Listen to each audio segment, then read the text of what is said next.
So I'm sure what people would love to hear about, first of all, is your journey from those early days of Fluent Money to the business it is today. So tell us a Sure. little bit about the journey and how you got where you are now.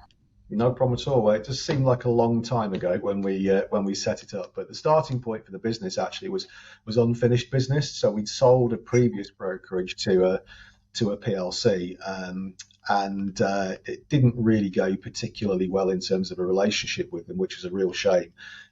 So we felt like we had unfinished business, and we set another brokerage up again a couple of years after we'd done that sale. So it wasn't exactly starting from scratch. The previous business we got to, to give you an idea of scale, we got to about 120 staff, that sort of number. We set the new business up with 20-ish people, all of whom we borrowed from the previous business to set it all up. And we set up. We had what we call. People said to us, "You had immaculate timing when we sold," and then they said, timing wasn't so great when you set up," because we were right in the middle of credit crunch. So, as a brokerage, the one thing you need is lenders to be able to offer whose products you then offer out. We started trading on the first day. I think we had 9 or 10 lenders. Within 3 months, we were down to 2.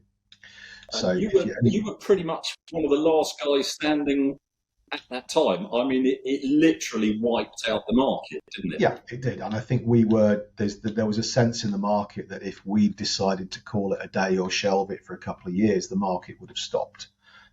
So yeah, we were the last man standing in that market, and it was a nervous time.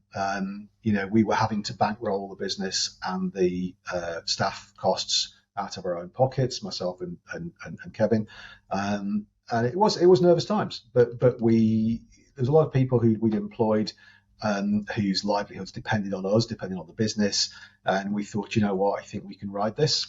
So we did. So we rode through the worst times in credit crunch, came out the other side. Lenders came back into the market again, and we grew in that market. Now, at the time, one of the benefits of credit crunch, if you like, was that when you are paying the entire business costs out of your own pocket, one of the things you do is drive for efficiency. So part of the efficiency drive, of course, is the how can tech help?